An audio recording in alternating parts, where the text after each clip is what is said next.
चला हे समोर चला. आव ती येडा चित्त आहे आणि खरंच येडा आहे. बघा कसा येड्यागत करतोय.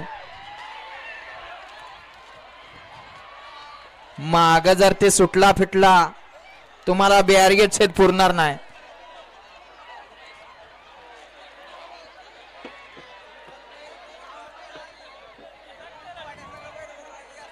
खरोखर तो येडा आहे का तर येडाच आहे. प्रेक्षक जाऊ द्या ना त्याला खालती जाऊ द्या ना. सरांना मागे चला मैदान मोकळं करून घ्या.